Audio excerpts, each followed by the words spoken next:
Hello my rational economist, कैसे हैं आप सब। Welcome to the online platform of Easily. तो भाई हम पढ़ रहे हैं इकोनॉमिक्स और मैं हूं आपकी इकोनॉमिक्स की मेंटर मिस कोमल। तो भाई मिस कोमल आज पढ़ा रही हैं आपको मैक्रो इकोनॉमिक्स। भाई मैक्रो इकोनॉमिक्स में हम पढ़ रहे हैं मनी एंड बैंकिंग। बहुत ही इंटरेस्टिंग चैप्टर है और छोटू सा भी चैप्टर है और जिससे काफ़ी सारे क्वेश्चंस आते हैं एग्जाम में। तो आज हम क्या पढ़ने वाले हैं बच्चों? आज हम पढ़ेंगे money creation bye commercial bank. कि भाई पैसा आया और उस पैसे को डबल 4 टाइम्स 5 टाइम्स जो कर देती है कमर्शियल बैंक, ये करिश्मा वो कैसे दिखाते हैं, ये जादू वो कैसे करते हैं। तो भाई पहली सी बात है, बच्चों का काम होता है बदमाशी करना और बड़ों का काम होता है उन्हें समझाना। तो वैसे ही कमर्शियल बैंक जो है वो बदमाशी करती है, यानी कि प्राइमरी डिपॉजिट या इनिशियल डिपॉजिट को मल्टीप्लाई कर देती है, इकोनॉमी में मनी सप्लाई बूस्ट कर देती है, बहुत सारे पैसे इकोनॉमी में आ जाते हैं। और सेंट्रल बैंक यानी आरबीआई क्या करती है भाई, उसे समझाती है, डराती है और मनी सप्लाई को कंट्रोल करती है। तो बहुत कंफ्यूजन होता है कि मनी क्रिएट कौन करता है और मनी सप्लाई को कंट्रोल कौन करता है। तो कंट्रोलर यानी पेरेंट यानी कि आरबीआई यानी कि हमारा सेंट्रल बैंक, और बदमाशी करने वाला बच्चा है कमर्शियल बैंक। तो नो टाइम टू वेस्ट, चलते हैं लेक्चर की तरफ। तो भाई सबसे पहले जान लीजिए कि ये वीडियो आपको कहाँ मिलेगा। ये वीडियो आपको मिलेगा हमारी ऐप यानी कि इजीली पे। जल्दी से आपको प्ले स्टोर पे जाके डाउनलोड करना है और डिटेल्स डालनी है। डोंट फॉरगेट, अगर आप न्यू यूजर हैं तो आपको क्रिएट न्यू यूजर पे क्लिक करना पड़ेगा। ठीक है, जैसे ही आप क्रिएट न्यू यूजर पे क्लिक करेंगे, अपनी डिटेल्स डालेंगे and you are all set for the class. आपको चूज करना है हमारा बैच। भाई उदय बैच जो है वो क्लास 11 के लिए और शिखर बैच क्लास 12 के लिए। तो मैक्रो इकोनॉमिक्स तो हम क्लास 12 में पढ़ते हैं, राइट? तो मैक्रो इकोनॉमिक्स पढ़ने के लिए शिखर 2.0 आपको चूज करना है। आपको ये पूरा कोर्स फ्री में मिलेगा। बस आपको क्या करना है, कूपन कोड डालना है फ्री इजीली। कौन सा कूपन कोड डालेंगे आप? Free easily.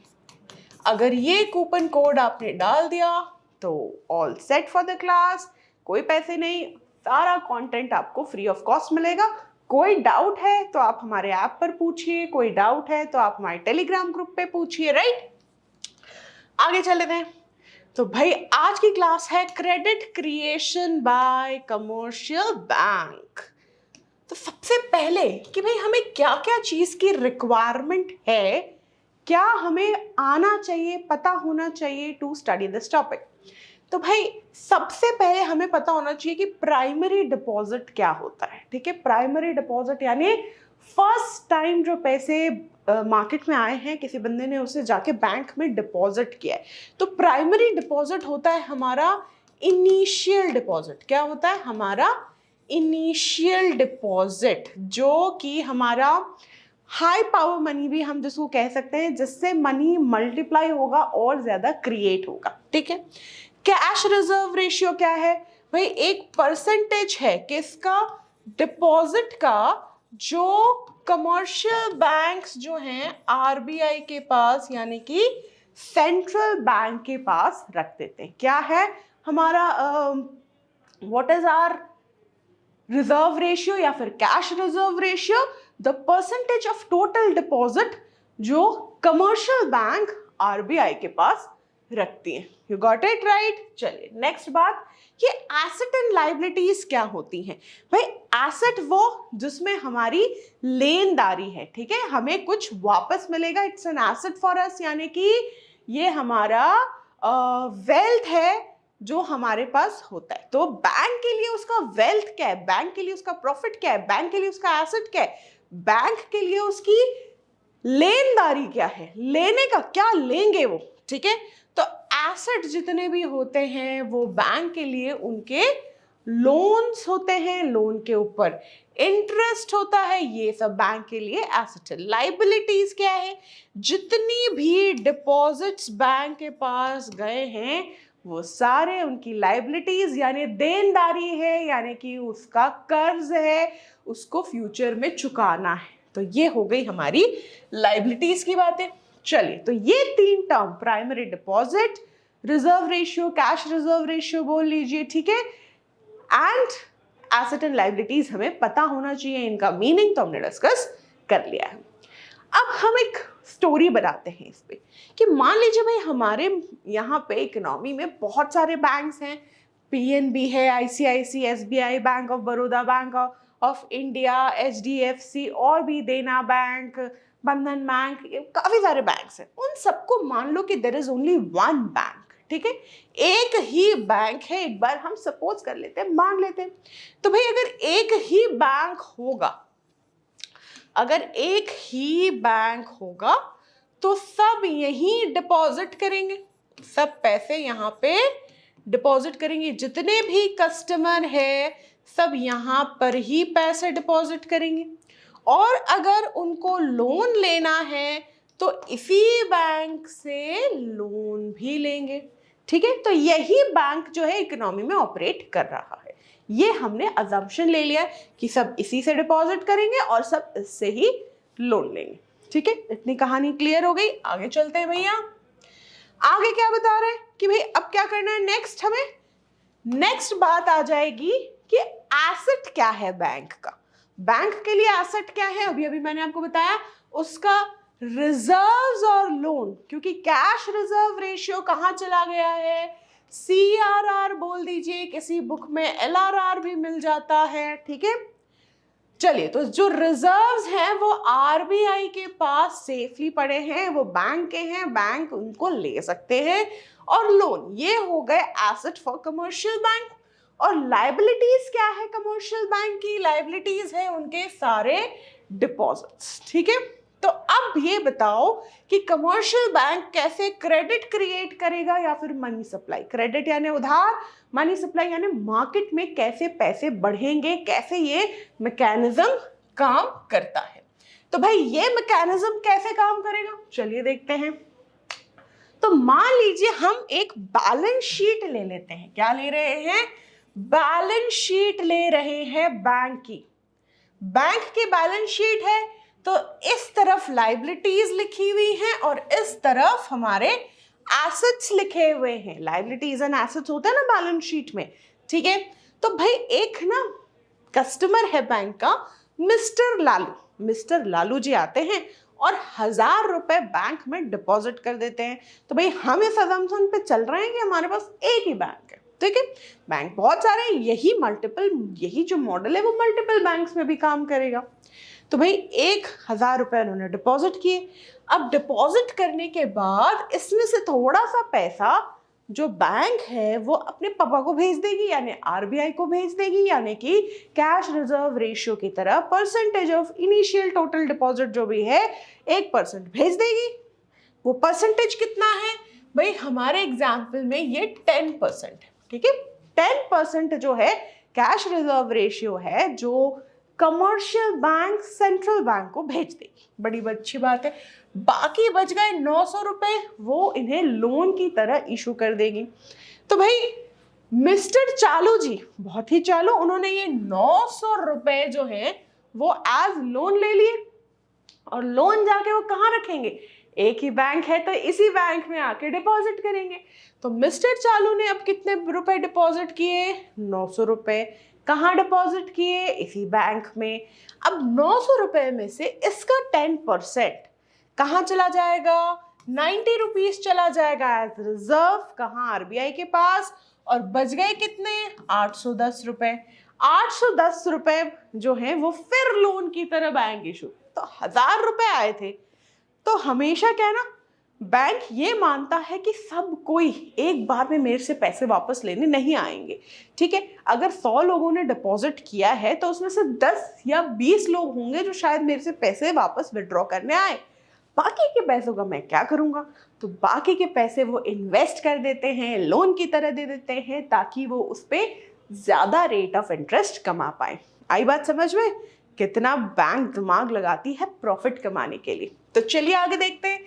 मिस्टर शालू जी हैं, शालू जी जो है उन्होंने यहाँ पे क्या किया है, अब 810 रुपए का लोन जो है वो मिस्टर शालू जी ने ले लिया। अब ये शालू जी जो हैं 810 रुपए यहाँ डिपॉजिट कर देंगे और मिस्टर भालू जी जो हैं अब वो लोन लेने आएंगे। तो 810 रुपए यानी 81 रुपीज तो हमारे भैया चले गए और बचे कितने 729। तो अब जो भालू जी हैं वो 729 रुपीज डिपॉजिट करने आएंगे। तो ये जितने पैसे हैं ये तो बैंक की लायबिलिटी बनती जा रही है, लेकिन एक ही टाइम में लालू चालू शालू भालू गोलू सब तो अपने पैसे वापस लेने नहीं आएंगे। इसीलिए ये क्या कर रहे हैं, इन्हीं के पैसों को लोन हम दिए जा रहे हैं भाई। लेकिन अगर लोन देते जाएंगे तो ये तो सिलसिला चलता जाएगा, मनी सप्लाई बढ़ती जाएगा। एक जगह आके रुकना तो है, तो रुकेंगे कैसे? थोड़ा दिमाग चलाओ कि ये मनी क्रिएशन का प्रोसेस कहीं जाके स्टॉप तो होना चाहिए। कहाँ हो? नहीं तो भाई हर जगह पैसा ही पैसा, कोई भी लोन ले रहा है डिपॉजिट हो रहा है, लोन ले रहा है डिपॉजिट हो रहा है, लोन ले रहा है डिपॉजिट हो रहा है, ऐसा हो जाएगा, राइट? तो भाई अब यहाँ पे इन्होंने 72.9 का इन्होंने रिजर्व भेज दिया और वापस कुछ पैसे जो हैं वापस लोन की तरह चले जाएंगे। तो ये सिलसिला चले जाएगा। कब तक ये सिलसिला चलता रहेगा? क्योंकि देखो यहाँ से एक चीज देखो कि ये 900, 810, 729 ये पैसे धीरे धीरे कम होते जा रहे हैं, क्योंकि रिजर्व जो है वो उसमें से निकलता जा रहा है। तो जब तक रिजर्व ऐसे निकलता जाएगा तब तक तो हम दे सकते हैं, लेकिन जिस दिन रिजर्व जो हैं, माइंड इट डियर किड्स, जिस दिन रिजर्व्स जो हैं वो बराबर हो जाएंगे, किससे बराबर हो जाएंगे? रिजर्व्स बराबर हो जाएंगे, जो टोटल रिजर्व्स जो जा रहा है इनिशियल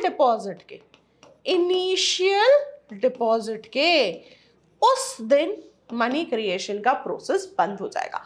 बहुत इंपॉर्टेंट बात बोली, ठीक है? तो डिपॉजिट्स का जो टोटल है वो कितना आ रहा है भाई? अगर हम 1000, 900, 810 ऐसे प्लस करते जाएं तो ये हम निकाल सकते हैं मनी मल्टीप्लायर के फॉर्मूला से, ठीक है? यहाँ पे हमारा क्या है, 10% हमारा रिजर्व रेशियो है, ठीक है? तो ये टोटल आना चाहिए हमारे हिसाब से 10,000 रुपए, ठीक है? तो अब जरा चेक कर लेते हैं कि भैया यहाँ पे हो गए 10,000, इनको प्लस करते जाएंगे तो यहाँ आ जाएगा 1000 और ये हो जाएंगे टोटल 9,000। तो देखिए एसेट इक्वल टू लायबिलिटी होना बैलेंस शीट के लिए बहुत जरूरी है। तो भाई इसको प्लस कर दो, 9,000 प्लस 1,000 तो ये 10,000 आ गया। और यहाँ पे टोटल जो बैंक की लायबिलिटी यानी देनदारी बन गई है वो भी क्या है, 10,000, ठीक है? तो कहां पर जाके मनी क्रिएशन का प्रोसेस बंद होगा? जहां पे reserves equals to initial deposit हो जाएगा। आई बात समझ में? चलिए आगे बढ़ते हैं अपनी क्लास में।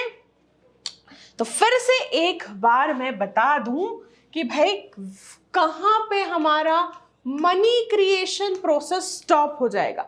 मनी क्रिएशन प्रोसेस कहाँ स्टॉप होगा? जहां पे CRR, कैश रिजर्व रेशियो, जो हमारे रिजर्व्स हैं, रिजर्व्स कैसे जा रहे थे बेटा? रिजर्व ऐसे जा रहे थे ना, 100 प्लस 90 प्लस 81 प्लस 72.9 कितना था हमारे पास? 810 का 10% हमने 81 कर दिया, उसके बाद उसमें से बच गए थे 72.9। तो इस तरीके से ये प्लस प्लस प्लस होता ही जा रहा है। तो ये कहाँ आकर रुकेगा? जब ये टोटल हमारा 1000 आ जाएगा। जब 1000 आ जाएगा और हमारा इनिशियल डिपॉजिट क्या था? हमारा इनिशियल डिपॉजिट भी 1000 था। तो जब ये दोनों इक्वल हो जाएंगे, हमारा रिजर्व्स और इनिशियल डिपॉजिट, उसके आगे हम मनी क्रिएट, हम यानी कि कमर्शियल बैंक मनी क्रिएट नहीं कर पाएंगे, ठीक है जी? आगे चलो भाई, आगे चलो। अभी हमें सीखना है ना, क्या सीखना है? हमें मनी मल्टीप्लायर सीखना है। Requirement of CRR limits the money creation bye commercial bank. तो कैसे स्टॉप होता है भाई? जो हम CRR की रिक्वायरमेंट है वही स्टॉप करती है, लिमिट करती है मनी क्रिएशन को, राइट? तो अब हमें जरा समझें कि भाई मनी क्रिएशन या मनी मल्टीप्लायर का फॉर्मूला क्या है? तो जो मनी मल्टीप्लायर होता है, मनी मल्टीप्लायर होता है 1/LRR बोल दो, बुक्स में LRR भी होता है, या फिर 1/CRR कैश रिजर्व रेशियो बोल दीजिए, एक ही बात है। आगे चलो, ठीक है। तो मनी मल्टीप्लायर हमने समझ लिया कि क्या है भैया, मनी मल्टीप्लायर इज 1/CRR। ये जो है वो परसेंटेज में होता है। और टोटल कितना मनी क्रिएट होगा उसके लिए क्या करेंगे, which is initial deposit multiply by, ये जो अमाउंट है हमारी यहां आ जाएगी 1/CRR। ठीक है, तो ये हो गया हमारा इनिशियल डिपॉजिट कैलकुलेट करने का फॉर्मूला। तो मैम अब न्यूमेरिकल तो बनता है, बिल्कुल बनता है। चलिए अब हम ये न्यूमेरिकल देख लेते हैं। तो calculate the legal reserve requirement, कई बार CRR भी बोल देता है। इफ इनिशियल डिपॉजिट हमको 200 दिया है और हमारा टोटल डिपॉजिट यानी मनी मल्टीप्लाई करने के बाद इज 1600, ठीक है। तो हमारे पास हमारा जो टोटल डिपॉजिट्स हैं, टोटल डिपॉजिट्स वो कितने आए हैं, वो है 1600 करोड़। कितने हैं, 1600 करोड़। और हमारी जो प्राइमरी डिपॉजिट यानी कि इनिशियल डिपॉजिट है, प्राइमरी डिपॉजिट है 200 करोड़ की, राइट। तो हमारा फॉर्मूला क्या है कि भाई जो टोटल डिपॉजिट है वो बराबर होगा इनिशियल डिपॉजिट के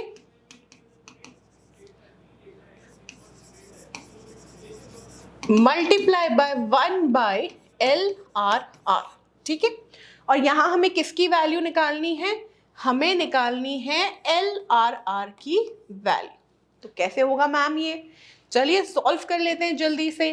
टोटल डिपॉजिट की जगह हम 1600 लिख देते हैं, इनिशियल डिपॉजिट की जगह 200 लिख देते हैं, मल्टीप्लाई कर देते हैं 1/LRR से। तो भाई देखो आसान सी बात है, 2 0 यहाँ कैंसिल हुए, 2 0 यहाँ, और 16 डिवाइड बाई 2 हो जाता है क्या, 8। कितना होता है, 8। तो ये आ गया 8 इक्वल्स टू 1/LRR, राइट। तो अब हमको इसे परसेंटेज फॉर्म में आंसर को निकाल के देना है। तो भाई LRR की वैल्यू क्या हो गई, उसको इन्वर्स कर दीजिए 1/8, ठीक है। तो 1/8 को हमें परसेंटेज में देना पड़ेगा, तभी पूरे नंबर मिलेंगे, राइट। परसेंटेज में निकालने के लिए क्या करें भाई, हम इसे कर देते हैं हम डिवाइड, ठीक है। तो 1/8 को डिवाइड करेंगे तो 0.10 तो 20 हो जाएगा, यानी कि 16, उसके बाद 40, तो 8 5 तो ये आ गया 0.125। परसेंटेज में निकालने के लिए इसको क्या करें, हम मल्टीप्लाई कर देते हैं 100 से, तो 2 डेसिमल बाद हमारा पॉइंट लग जाएगा। तो परसेंटेज की वैल्यू में हमें क्या मिल गया, ये मिल गया 12.5%। तो LRR की वैल्यू क्या आ गई बच्चों बाडी, LRR की वैल्यू है जो हमारा फाइनल आंसर है, दैट इज 12.5%। आई होप ये आपको न्यूमेरिकल क्लियर हुआ हो। आगे चले भाई, चलना ही है, जिंदगी का नाम ही आगे बढ़ना है। तो भाई अब आ रहा higher the value of dash lower is the value of money multiplier. तो हायर होगा उसका वैल्यू, उतना ही लो आएगा मनी मल्टीप्लायर, ठीक है। तो भाई अगर CRR बोलो या फिर LRR बोलो वो 10% है, ठीक है, तो फिर हमारा जो मनी मल्टीप्लायर है उसका वैल्यू क्या होगा भाई, मनी मल्टीप्लायर जिसको हम एक बार K से डिनोट कर देते हैं वो होता है 1/LRR या फिर CRR, राइट। तो इसको हम कैसे कैलकुलेट करेंगे, तो ये हो जाएगा K इक्वल्स टू 1/10%, यानी कि 100/10, यानी कि मनी मल्टीप्लायर की वैल्यू आ गई 10, ठीक है। अंडरस्टैंडेबल, पक्का पक्का। आगे चले। यस, अगर हमने इसको 20% लिया तो ये हो जाएगा 100/20, 20, तो ये आ रहा है 5। ठीक है, तो देखो जैसे ही हमने वैल्यू बढ़ा दी किसकी, सीआरआर की। पहले क्या रखी थी, पहले हमने सीआरआर की वैल्यू रखी थी 10% था। फिर जैसे ही हमने इसको 20% किया तो हमारा के का वैल्यू जो है वो 5 आ गया। ठीक है, यानी कि हमारी के की वैल्यू गिर गई। कब गिरी, जब हमने परसेंटेज ऑफ सीआरआर या फिर एलआरआर को इंक्रीज किया। तो higher the value of CRR या फिर एलआरआर, अगर ये एमसीक्यू है, बोथ लिखा है तो बहुत बढ़िया बात, नहीं तो हमेशा go with legal reserve ratio. ठीक है, cash reserve ratio, LRR is legal reserve ratio, दोनों एसएलआर और सीआरआर को मिला दो तो एलआरआर मिलता है। तो ये हुई बात हमारी clear. Thank you so much कि हमने आज मनी मल्टीप्लायर जो है वो अच्छे से समझ लिया है। फिर मिलेंगे हम अपने अगले लेक्चर में। Till then, learn with smile, learn with easily.